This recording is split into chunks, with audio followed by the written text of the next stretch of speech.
Շնորհակալ եմ, մեծարգո նախագահ, հարգելի փոխնախագահներ, հարգելի գործընկերներ, պոեզիա ես էլ եմ սիրում, բայց չեմ անդրադառնա, բայց քանի որ առողջությունից խոսվեց, մենք էլ ենք ասում, որ առողջությունը լավ բան է, բայց որքանով որ ես եմ հիշում, այս դահլիճում մարդ կա, որ առողջության պատրվակով ազատված է զինվորական ծառայությունից եւ գործընկերներս ասում են, Առավելևս, որ ասում եք առողջություն, աստվածածած երկար առողջություն, սա առանց հեգնանքի եմ ասում, պարոն Կարապետյան։ Հարգելի գործընկերներ, հաշվի առնելով, որ 20 րոպե ունեմ եւ մեր նիստերի ընթացքում մենք որոշակիորեն խաղի կանոններ փոխեցինք, հատկապես ելույթների։ Իմ հիմնական ելույթի վերջում, եթե ժամանակ մնաց, կանադառնամ 1-2 կտորի, որովհետեւ հարց եմ տվել, դրա վերաբերյալ եղել են նաեւ արձագանքներ։ Նախ ուզում եմ շնորհակալություն հայտնել քաղաքացիական պայմանագիր կուսակցության վարչությանը եւ իմ խմբակցությանը, իմ գործընկերներին այս պատասխանատու պաշտոնում իմ տեխնացությունը կրկին առաջադրելու եւ ցուցաբերած վստահության համար։ Այս առաջադրումը ոչ միայն պատիվ է, այլ նաեւ նախորդ 5 տարիների աշխատանքը գնահատելու, չարվածը հստակ արձանագրելու եւ հաջորդ 5 տարիներին պատասխանատվություն ստանձնելու առիթ։ Ես ուզում եմ առիթից օգտվել եւ շնորհակալություն հայտնել 8-րդ գումարման մեր հանձնաժողովի բոլոր պատգամավորներին, Տիկին Գալստյանին, Տիկին Խերանյանին, Ջուլիետա Ազարյանին, Արմենոյի Ղազարյանին, պարոն Հասանովին, Նարեկ Բաբյանին եւ իհարկե իմ լավ ընկեր հանձնաժողովի նախագահի տեղակալ Թագուհի Ղազարյանին։ Ուզում եմ նաեւ շնորհակալություն հայտնել նախարարությանը, նախարար Տիկին Անդրեասյանի գլխավորությամբ եւ նաեւ Սփյուռքի գործերի գլխավոր հանձնակատարի գրասենյակին ու ինչպես նաև ոլորտային տարբեր կառույցներին ու մասնագիտական համայնքներին, քաղաքացիական հասարակությանը։ Չգիտեմ հասրել եք հետևել թե ոչ, բայց մենք միշտ չէ որ ունեցել ենք մեկ կարծիք, բայց ես միակ բանը որ խախտել եմ հանձնաժողովի նիստերին, դա եղել է երևի ռեգլամենտը, որ երբեք չեմ պահպանել եւ թույլ եմ տվել, որ կարծիք ունեցող падգամավորը արտահայտվի մինչեւ վերջ, այսինքն այնքան է խոսել, մինչեւ ասել եմ ավարտեցիք եւ նոր անցել ենք դրա հարցի պատասխանին կամ այլ հարցին, թեև ռեգլամենտով այլ բան է սահմանված։ Հարգելի գործընկերներ, մեր հանձնաժողովը բնականաբար ոլորտները առանձին կղզիներ չեն, մանկապարտեզից դպրոց, քոլեջ, համալսարան, գիտություն, իրանք մեկ շարունակական շղթա են։ Ինչպես այս օրերի ընթացքում շատ խոսվեց մշակույթից, այո, մշակույթը մեր արժեքային քաղաքացիական ինքնությունն է։ Սպորտը առողջ ու կենսունակ հասարակության հիմք, իսկ Սփյուռքը Հայաստանի Հանրապետության հետ համագործակցության համաշխարհային ցանց։ 2021 թվականին, երբ ստանձնում էի ես պաշտոնը, մենք մի իրավիճակում էինք, երբ երկիրը շուրջ 6 տարի չուներ կրթության զարգացման պետական ռազմավարություն։ Այսօր մենք ունենք մինչև 2030 թվականը կրթության զարգացման պետական ծրագիր, մշակույթի եւ սպորտի ռազմավարություններ, ինչպես նաեւ մի շարք համակարգաստեղծ օրենքներ։ Ընդունվել են թանգարանների մասին, մասնագիտական կրթության եւ ուսուցման մասին, երիտասարդական քաղաքականության մասին օրենքը, այս օրենքի շրջանակում իդեպ շատերս այլևս երիտասարդ չենք համարվում տիտղոսային առումով, 35 տարեկանն է նշվել։ Իսկ 2025 թվականին կրկին ընդունվեց եւ այս անգամ բարեբախտաբար հակասահմանադրական չճանաչվեց բարձրագույն կրթության եւ գիտության մասին նոր օրենքը։ Դրանք ձևավորում են ոլորտների զարգացման նոր կանոնները, կառավարման, ֆինանսավորման եւ որակի գնահատման նոր համակարգեր։ Կրթական ենթակառուցվածքների ոլորտում իրականացվել է անկախ Հայաստանի պատմության մեջ ծավալով աննախադեպ, նույնիսկ եթե հաշվի առնենք թե նախորդող 5 տարիների ընթացքում ինչքան ծավալի աշխատանք է կատարվել, ես կարող եմ ասել, որ նաեւ անկախացումից առաջ եթե եւս 20-30 տարի վերցնենք, ապա մոտ 50 տարիների ընթացքում այսքան ծավալի աշխատանք չի իրականացվել կամ իրականացում, ինչպես իրականացվել է 2021-ից մինչև այս պահը եւ շարունակում են դրանց մի մասը դեռ ընթացքի մեջ մնալ։ Բնականաբար խոսքը 300 դպրոց, 500 մանկապարտեզի մասին է։ Շուրջ 800 դպրոցներ արդեն ապահովել են ժամանակակից բնագիտական եւ տեղեկատվական լաբորատորիաներով։ Հանրակրթության նոր չափորոշիչը ներդրվել է բոլոր դասարաններում, ստեղծվել է 158 նոր անուն դասագիր, դրանցից մեկի մասին այստեղ առիթ ունեցանք խոսելու, նաև մեկը նվիրեցի ընդդիմադիր իմ գործընկերոջը։ Կամավոր ատեստավորում է անցել շուրջ 9600 ուսուցիչ, իսկ բնագիտական եւ տեղեկատվական տեխնոլոգիաների առարկաները դասավանդող ավելի քան 9200 ուսուցիչ ամեն ամիս ստանում է Պարգևավճար 25%, ինչքան էլ էս բառը կամ հավելավճար, ոնց ուզենք ձևակերպենք։ 2024-25 թվականների ընթացքում, այս մեկ տարվա ընթացքում, դպրոց մուտք գործել ավելի քան 4000 նոր ուսուցիչ։ 4000 նոր ուսուցիչ, որ երբևէ չի աշխատել դպրոցում, եկել է, հիմա աշխատում է դպրոցում, դրանց մեծ մասը գյուղական բնակավայրերում։ Որովհետև այդտեղ էլ կան որոշակի հավելավճարներ, եթե մարդը ընտրում է ոչ իր բնակավայրի դպրոցը։ Նախադպրոցական կրթության մեջ 3-ից 5 տարեկան երեխաների ընդգրկվածությունը հասել է 81%-ի 2021 թվականին, այս թիվը մոտ 60-63 էր, այսինքն ամեն երկրորդ երեխա մի քիչ զրկված էր մանկապարտեզ գնալու հնարավորությունից։ Նախադպրոցական բնակավայրեր չունեցող բնակավայրերի թիվը Տիկին Յոլյան 2023-ին մոտ 250 էր, այսինքն 250 համայնք ունենք մեր երկրում, այդ թվում ձեր նշած սահմանամերձ համայնքներ, որտեղ ընդհանրապես չկար այս կրթությունը։ Այսօր դրանց թիվը հասել է 87-ի եւ նախընտրական մեր ծրագրում եւս 100-ը նախատեսում են կառուցել։ Իմ կարծիքով այդպիսի բնակավայր չենք ունենա, որ չունենա նախակրթական ծառայություն։ Փոխվել է նաև մասնագիտական կրթության նկատմամբ վերաբերմունքը, քոլեջներում ուսանողների թիվը 2021 թվականի դրությամբ մոտ 30%-ով աճել է։ Այս պահին 47000 ուսանող ունենք, որ սովորում է քոլեջներում։ Ավելի քան 3000 ուսանող արդյունաբերության, գյուղատնտեսության եւ շինարարության գերակա մասնագիտություններով ստանում է ամսական 50000 դրամ կրթաթոշակ։ Մեր ժամանակ կարծեմ 1000-1200 դրամ էր։ Հիմա ոչ միայն անվճար է սովորում, այլ նաև ամեն ամիս 50000 դրամ այս 3000 ուսանողները ստանում են կրթաթոշակ։ Ներդրվել է աշխատանքի վրա հիմնված դուալ ուսուցման ծրագրերը, իսկ դասախոսների եւ վարպետների ատեստավորումը հնարավորություն է տվել առնվազն կրկնապատկելու նրանց վարձատրությունը։ Բարձրագույն կրթության եւ գիտության նոր օրենքով ստեղծվել է ոլորտի համակարգային վերափոխման իրավական հիմքը։ Ընթացքի մեջ է ակադեմիական քաղաք ծրագիրը, հաստատվել է գիտության զարգացման 2026-2030 թվականների ռազմավարությունը, գիտաշխատողների բազային վարձատրությունը առանձին դեպքերում աճել է մինչև 300%, մինչև 300% աճ են ունեցել մեր գիտաշխատողները, որոշ դեպքերում ուրախությամբ կարող ենք ասել, որտեղ շատ է խոսում բարձրաստիճան պաշտոնյաների եւ այլ մասնագիտական աշխատանք կատարող անձանց վարձատրության մասով ունենք դեպքեր, եւ դա շատ ուրախալի է, որ գիտաշխատողները մեզանից ավելի շատ վարձատրություն են ստանում։ Մշակույթի ոլորտում օրենքով առաջին անգամ ամբողջական կարգավորում է ստացել թանգարանային համակարգը, դպրոցական բաժանորդային համակարգով 100,000-ավոր երեխաներ այցելել եւ այցելում են մեր թանգարաններ, թատրոններ, համերգասրահներ։ Ներդրվել է թատերահամերգային կազմակերպությունների ֆինանսավորման նոր մոդելը, որը խրախուսում է ստեղծագործական արդյունքը, նոր հանդիսատեսի ներգրավումը եւ աշխատողների վարձատրության հիմքը, որպես նաեւ այս առաջարկը ներկայացնող անձ կարող եմ ասել, որ այս մասով դեռևս այդքան էլ գոհ չենք եւ կարծում ենք առաջիկա տարիներին ել ավելի պետքա լավարկենք։ Սպորտի ոլորտում շարունակել ենք միաժամանակ զարգացնել բարձր նվաճումները եւ զանգվածային սպորտը ավելի մասսայական դարձնել, միայն 2025 թվականին իրականացվել է շուրջ 100 սպորտային ենթակառուցվածքների ծրագիր։ Վարչապետի գավաթ 5 սիրողական մրցաշարերին մասնակցում է ամեն տարի մոտ 25000 ներողություն։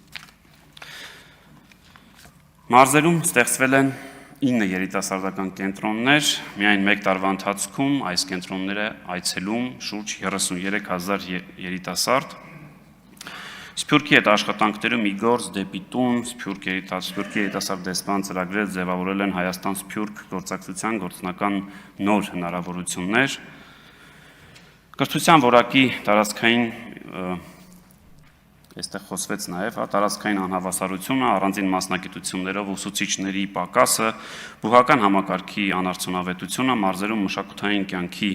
հասանելիությունն ու զանգվածային սպորտի տարածումը դեռևս շարունակում է խնդիր մնալ եւ մենք 26-30 թվականների ընթացքում 31 թվականների ընթացքում այս ոլորտը կրկին պահելու ենք մեր ուշադրության կենտրոնում, եթե այս մասով հարցեր կլինեն կարող եմ մանրամասնել, թե ինչ ծրագրեր ենք մասնավորապես պատրաստվում անել։ Ակադեմիական քաղաքի առաջին փուլն ենք մեկնարկում եւ կստեղծվի տեխնոլոգիական կլաստեր, ներառյալ 3600 ուսանողի համար նախատեսված կացարանային ենթակառուցվածք։ Նախատեսում ենք առաջիկա 5 տարիներին օտարերկրյա ուսանողների թիվը հասցնել մինչև 15,000-ի, իսկ գիտության ֆինանսավորումը մոտ կրկնապատկել հասցնելով հնայի 1%-ի։ Մեր նպատակն է, որ յուրաքանչյուր դպրոցահասակ երեխա հնարավորություն ունենա զբաղվելու իր նախընտրած մարզաձևով, նախատեսում ենք կառուցել 100 համակցված մարզահրապարակներ համայնքներում եւ եւս 30 երիտասարդ կենտրոններ, որի մասին քիչ առաջ նշեցի, այս բային 9-ն կառուցված։ Հայոց լեզվի մասով, որը նույնպես մեր հանձնաժողովի տիրույթում է, մենք կարծում ենք, որ այն ավելի կենսունակ պետք է լինի թվային միջավայրում, առցանց ուսուցման գործիքներով, շտեմարաններով եւ թվային բառարաններով։ Սփյուռքի հետ հարաբերությունները կվերաֆորմատավորվեն մասնագիտական, երիտասարդական, ուսանողական, համահայկական ցանցերի շուրջ։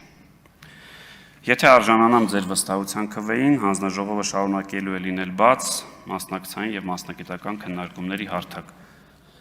Մենք չենք սահմանափակվելու բնականաբար միայն օրենքներին եզրակացություն տալով, հետևողականորեն վերահսկելու ենք եւ շատ ուրախ կլինեմ այս անցնող օրերի ընթացքում տեսապատգամավորներ, որ բավականին մանրակրկիտ ուսումնասիրում են տարբեր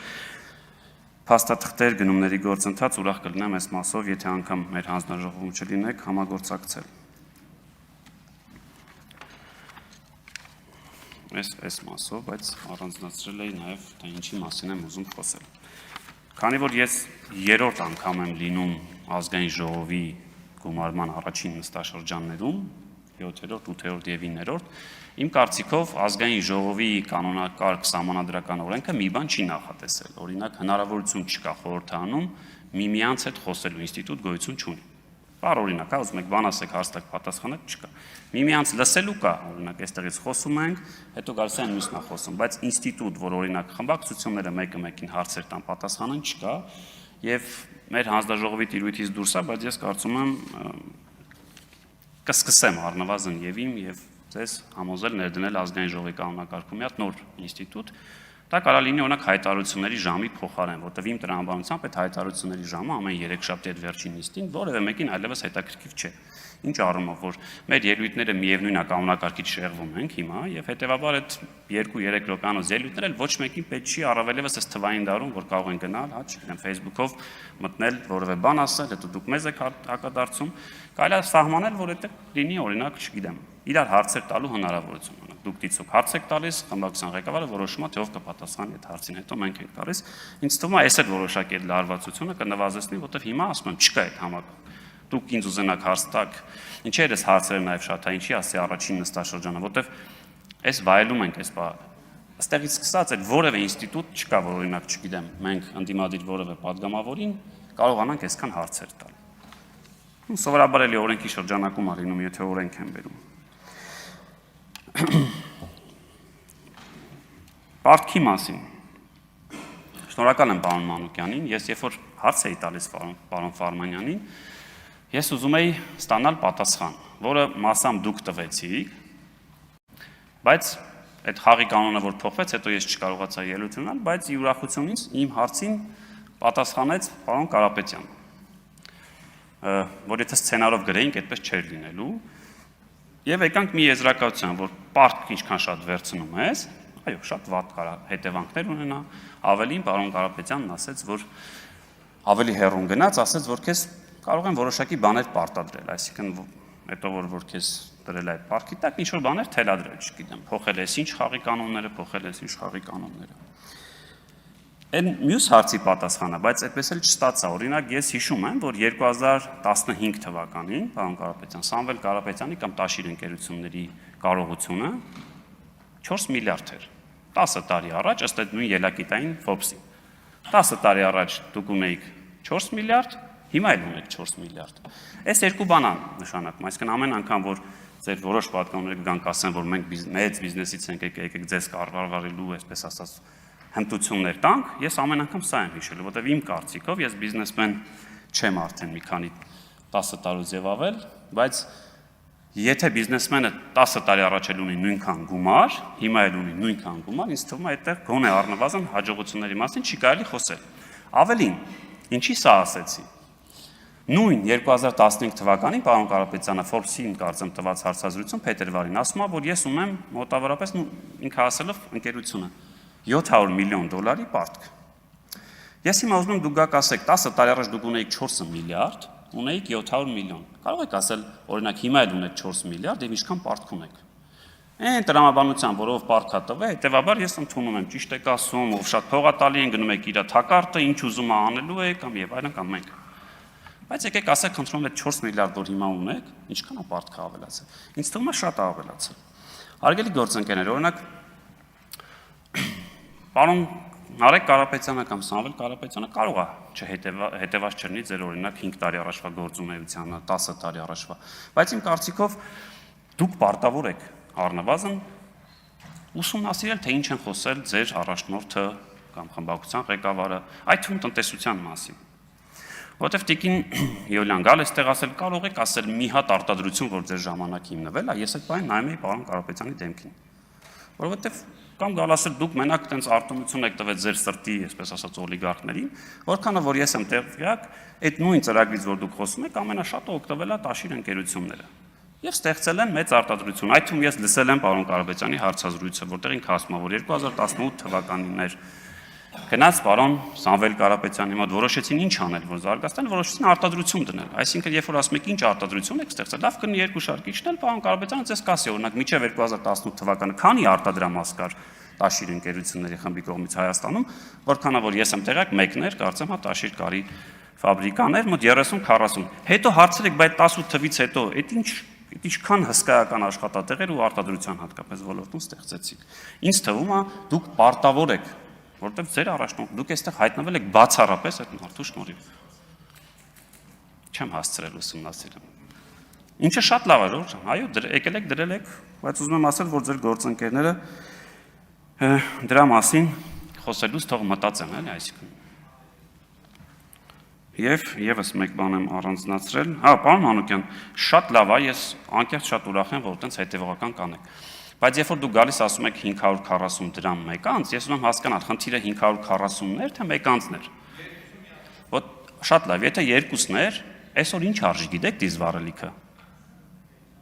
Մոտավորապես մինչև 670 դրամ է դառը 1 լիտր դիզվառելիքը։ Հիմա օրինակ ես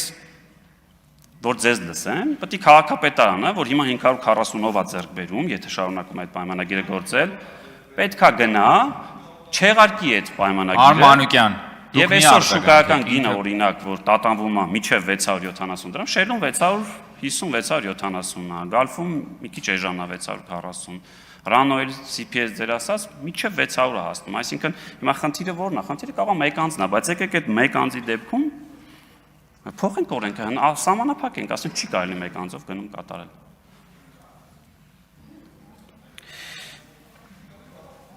Եվ քանի որ հաշվի առնելով մեր նախորդ տեխնացուներին ինչ հարցեր եք տվել, փորձեմ այդ մասով շատ կարճ ասել, խուսափելով կամ խնայելով մեր ժամանակը, ես Թուրքիայում եղել եմ 2 անգամ, մի անգամ ոչ իմ կամքով, այն մյուս անգամ իմ կամքով, հատուկ ծառայություններին տեսել եմ, շփվել եմ, ավելին իրենք էին ապահովում իմ անվտանգությունը այնտեղ։ Կարեն Կարապետյանին ճանաչում եմ, երբ տեսնում են ջերմ բարևում ենք իրար, որևէ խնդիր չունեմ իր հետ կամ հանրապետականների հետ կամ նախկին հանրապետականների հետ շարունակում շփվել, նույնիսկ երբ որ առիթներ ա լինում, որ մի միջոցառմանը տեսնում եմ նստած ա եղել է դեպքեր, մոտիկացել ենք բաժակով իրար խփել ենք, շնորհավորել ենք այդ համատեղ առիթը, որին երկուսը ներկա ենք եղել եւ շարունակել ենք գործել։ Այս էս մասով։ Ավարտեցի ես։